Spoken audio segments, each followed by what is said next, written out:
خو علما وايي دا امر د پاره د وجوب نه دی چې کله کافرانو مسلمانانو ته د صلح اوي نو صلح کول ورسره واجب نه دی په مسلمانانو، دا امر د پاره د اباحت او د استحباب دی، یعنی روا دی که تاسو ورسره صلح کوئ، غوره ده که ورسره صلح کوئ، خو واجب در باندې نه دی.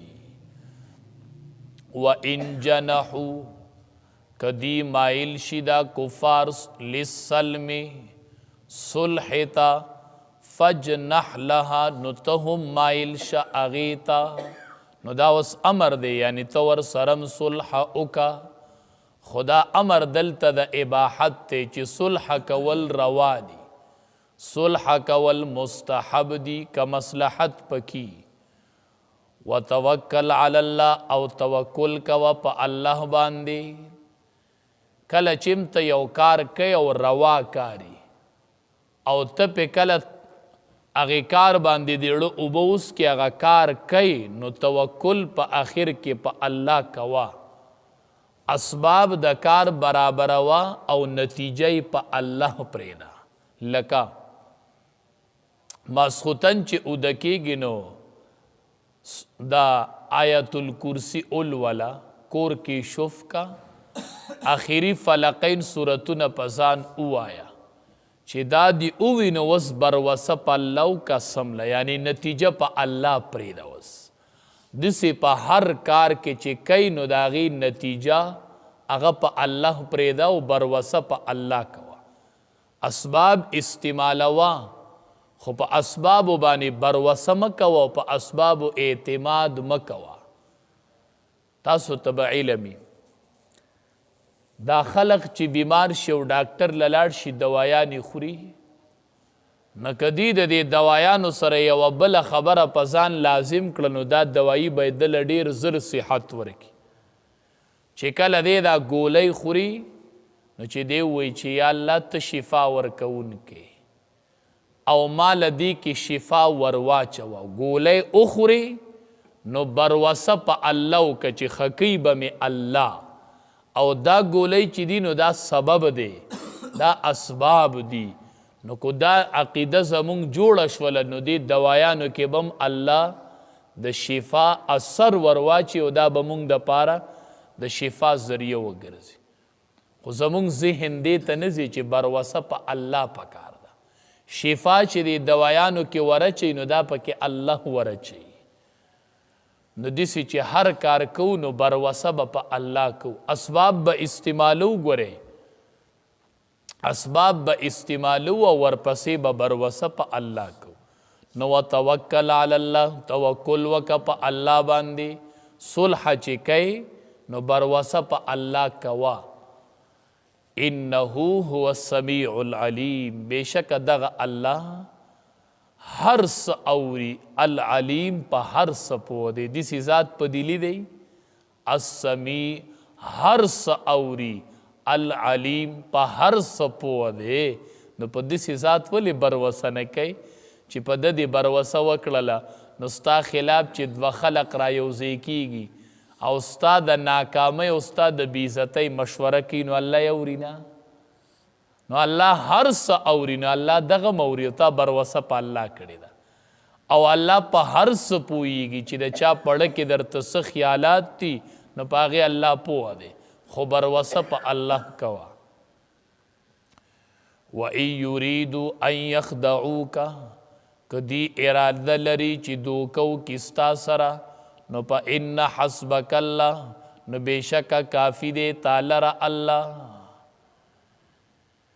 یعنی کدی چی تاسو توی چی صلح کو دا کافران او دا صلح نا غرض دا دوی ستا سر دوکا کولوی ستا دا مقابلی دا پارا خزان تیاری تا توی صلح کو نور پا حقیقت کی ستا سر مقابلہ کی او تا دوکا کی نو دا خو یو پٹ کار دے دا اللہ حبیب تا تا خو علم نشتا دے نو کدی ارادہ دا دوکیم لری نو دلتا دا دی جزا مقدر دا فلا تخف ولا تحزن یریگم غم جنیگا ہم زکم غم جنیگا زکه مه یریږه فإن حسبک الله چې بېشکه کافي دی تا لره الله. ته خو پکې مصلحت یې نه اوس د پټې ارادې نه خو ته نه خبرو چې دی زما سره څه اراده لري. نو فإن حسبک الله بېشکه کافي دی تا لره الله. نو که دی اراده د دوکې لري نو فکر مه کوه الله به دا دوکه په دوی باندې واپس ورواچي. الله به تا ته ذلیل او رسوا کی. هو الذی الله هغه ذات دی ایدک چې قوي کړی ته مضبوط کړی ته بنصره په خپل مدد سره و بالمؤمنین او په ملګرتیا د مؤمنانو سره. مؤمنین نه مراد انصار او نور صحابه کرام دي. الله ته مضبوط کړي په خپل امداد او په ملګرتیا د مؤمنانو سره چې هغې ستا ملګري شول نو الله ته په هغې سره قوي کړلې. خو ذهن ته دلته دا سوال راځي چې کله الله پاک د سړي تایید مضبوط کی یو سړی په خپل نصرت سره په خپل امداد سره نو بیا هغه ته مؤمنانو ته د هغه څه حاجت دی. نو چې الله ورته وایي ته ما مضبوط کړلې بنصره په خپل مدد سره نو چې کله نصرت الهی راشي نو بیا مؤمنانو ته څه حاجت دی. الله ورته وایي وبالمؤمنین. نه دا نصرت د الله چې دی دا دوه قسمونه دي. کله الله پاک د بنده امداد وکي بغیر د واسطې نه او بغیر د اسبابو نه نو بنصره وبالمؤمنین. او کله الله امداد وکي په واسطې سره یو سړی د سړي د امداد ذریعه جوړه کی یو کس جوړ کی نو دام په حقیقت کې د الله امداد دی. دا د مخلوق نه امداد نه دی. بنصره په خپل امداد سره بغیر د واسطې نه وبالمؤمنین او هغه امداد چې هغه په واسطه د مؤمنانو سره وي. نو دا خو اسباب دي. دا امداد خو په حقیقت کې رب العالمین کړی. رسول الله صلی الله علیه وسلم ته رب العالمین وی ته ما یتیم اوموندلې نو تا ته ما ځای در نه کو ټیکانه مې در نه کړله. مطلب دا نبی کریم صلی الله علیه وسلم د پاره اولنی سهاره رب العالمین په زنانو کې خدیجة الکبرى رضی الله تعالی عنها وګرځول. دا څومره سهاره ونه دا امداد د الله او واسطه او ذریعه خدیجة الکبرى دا الله واسطه او ذریعه وګرځول چې نبی علیہ السلام باندې ړومبې وحی راله. نبی علیہ السلام راغی وی زملونی زملونی ما کمبل کې ونغاړه یریده دا ورقه ابن نوفل لاړله. نبی علیہ السلام ته وی ته مه خفه کېږه تا به الله نه ضایع کوي ته صله رحمي کوې ته دا کوې ته دا کوې ته دا کوې تا الله نه ضایع کوي.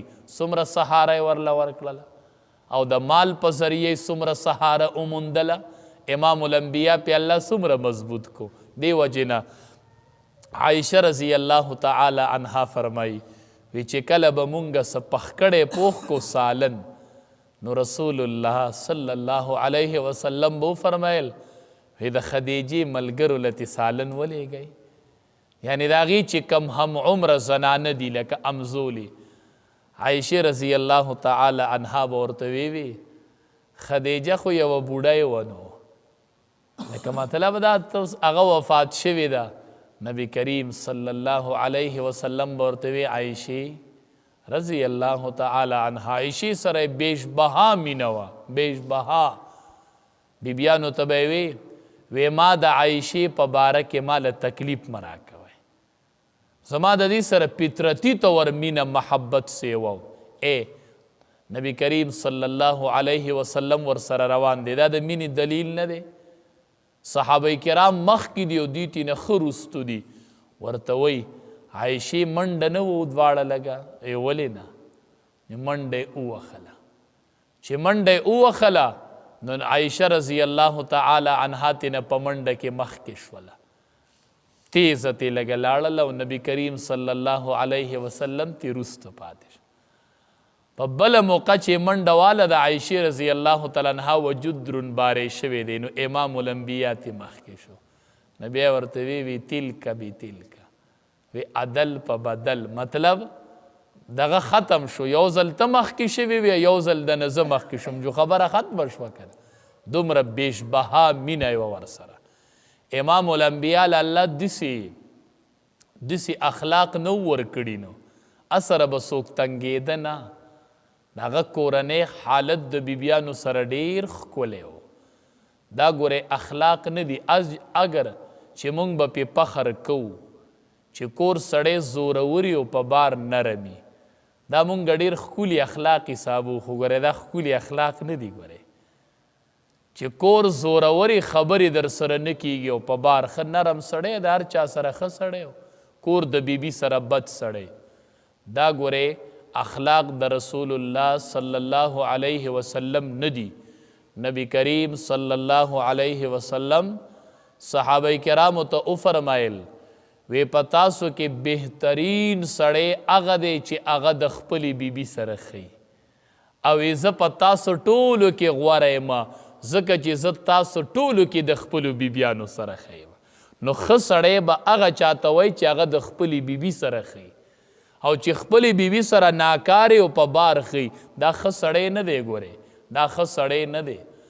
د څه مصلحت په بنیاد بیبي کې څه کمی دي، څه نقصانات دي، دی ور سره د څه مصلحت په بنیاد باندې څه موده داسې چلیږي چې دا کمی وباسي، هغه جدا خبره ده. خو عام حالاتو کې داسې نه ده پکار.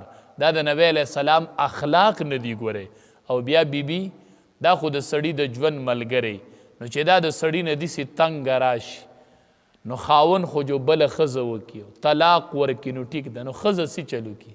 د ښځې بله لار شته؟ او چې خاون هم کور کې داسې تنګه راولي، نو دا نه ده پکار. دا ډېر سخت ظلم دی. ګورئ احادیثو مبارکو کې راځي چې نه یې ښځه کوي او نه یې پرېږدي، دا بدترین ظلم دی. ګورئ دا کورونو کې بیبیانو ډېرو سره شروع دی، نه یې ښځه کوي او نه یې پرېږدي، او داسې په نکاح کې تړلي، او دا ظلم ظلم ظلم. دا ظلم مه کوئ. الظلم ظلمات یوم القیامه.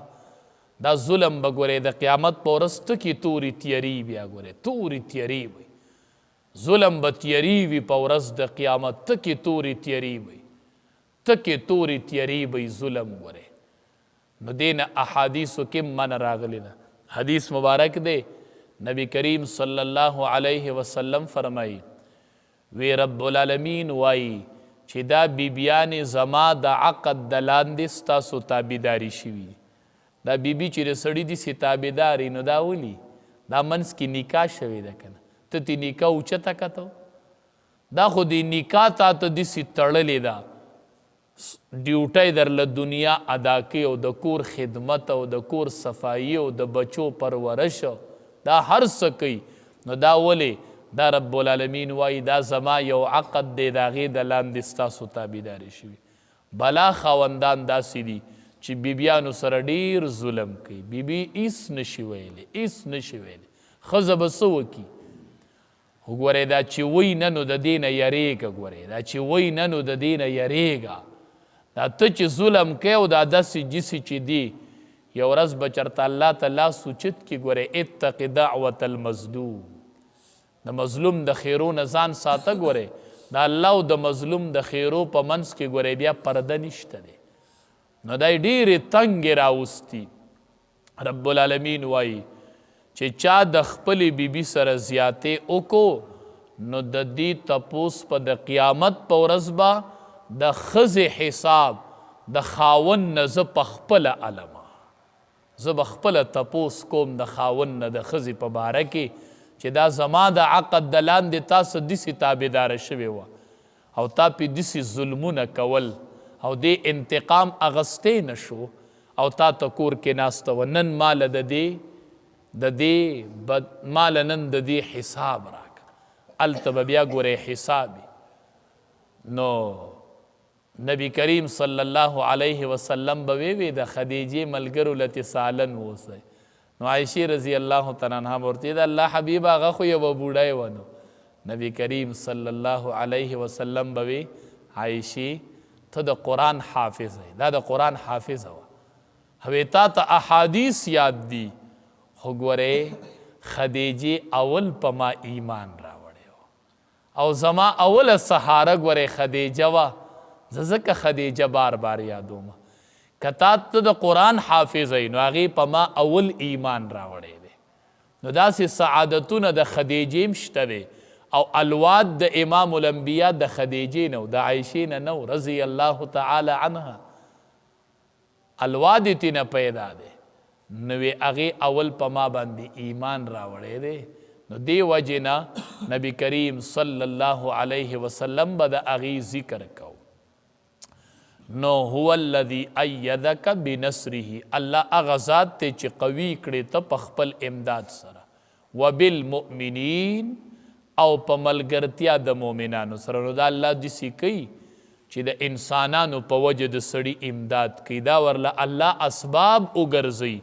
امداد د الله وي خو اسباب د بندیان جوړ شي، د دې په ذریعه الله د یو تن امداد کوي.